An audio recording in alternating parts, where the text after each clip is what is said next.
Olá! Hoje a gente vai cavar fundo num assunto que literalmente sustenta o nosso mundo: a ciência por trás das fundações que seguram todos os nossos prédios.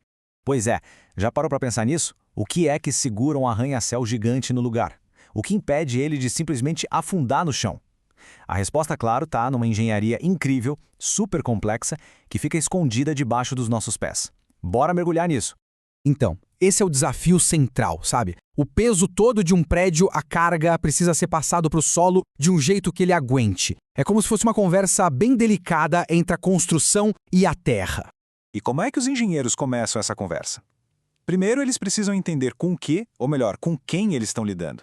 É preciso fazer um verdadeiro check-up da saúde do solo. E para fazer isso, eles têm um kit de ferramentas bem completo. Pensa que são tipo os instrumentos de um médico, sabe? Cada teste desses revela uma coisa diferente sobre o solo. A força, a densidade, como ele se comporta quando está sob pressão. O SPTT, por exemplo, ele não mede só o quão difícil é cravar uma haste no chão. Ele mede também a força que precisa para girar essa haste. Isso dá para os engenheiros duas informações super importantes de uma vez só. O resultado é um retrato muito mais completo do solo. O CPT já é outra história, é tipo um sensor super sofisticado. Conforme o cone vai entrando na Terra, ele mede duas coisas separadas: a resistência bem na pontinha dele e o atrito na lateral. Isso ajuda a diferenciar as camadas do solo com uma precisão impressionante. E aí tem o DMT, que tem uma abordagem completamente diferente. Ele faz uma coisa que é única. Depois que a lâmina está lá dentro do solo, uma membrana se expande para os lados, empurrando a terra. Com isso, dá para medir direto a rigidez e até descobrir pistas sobre o passado geológico daquele lugar, o que a gente chama de histórico de tensões. Mas olha, coletar todos esses dados é só uma parte do trabalho. A outra é saber o que fazer com eles. E para isso, a engenharia se apoia no trabalho de verdadeiros gigantes, de titãs da área. E esse conhecimento todo foi sendo construído em camadas, sabe, ao longo do tempo. Começou lá com Terzaghi em 1943, e aí cada pesquisador pegou o trabalho do anterior e foi adicionando uma nova peça, um novo entendimento, refinando as equações e os métodos que a gente usa até hoje. E é aqui que a gente vê o debate científico acontecendo na prática. Meyerhoff, Hansen e Vesic, eles concordavam em alguns pontos básicos, só que cada um deles propôs um jeito diferente de calcular outros fatores que também são essenciais. E por que isso é tão importante? Porque são essas pequenas diferenças que permitem aos engenheiros escolher a fórmula mais precisa e segura para cada tipo de solo, para cada tipo de prédio.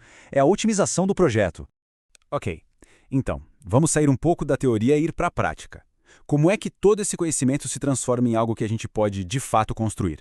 Vamos pensar na base de uma coluna, a sapata, como se fosse uma raquete de neve para o edifício. É isso mesmo. Assim como a raquete de neve distribui o peso de uma pessoa para ela não afundar, a sapata pega aquela carga toda concentrada da coluna e espalha por uma área bem maior do solo. É por isso que as dimensões A e B da sapata são tão importantes. E é aqui que a matemática entra com tudo. Essas equações, elas calculam as forças de flexão que estão agindo dentro da sapata. Basicamente, elas transformam a pressão que vem do solo num número. E esse número diz exatamente o quão forte o concreto e o aço precisam ser para não quebrar. É a ponte perfeita entre o solo e a estrutura. Então o processo de projetar uma sapata se resume a isso. Primeiro, a gente calcula a área que vai precisar. Depois, aumenta um pouquinho essa carga, uns 5 a 10%, para considerar o peso da própria fundação.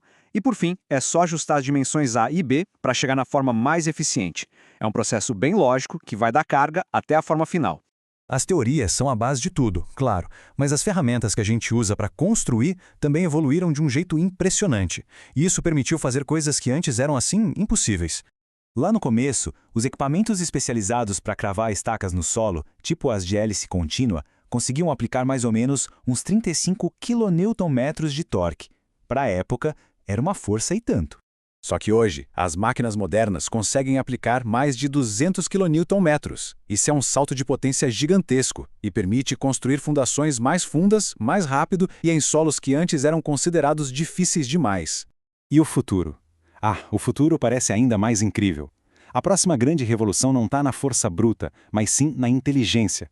Com métodos numéricos e inteligência artificial, tipo redes neurais, a gente está começando a modelar e prever como o solo vai se comportar com uma precisão que, até pouco tempo atrás, parecia coisa de ficção científica.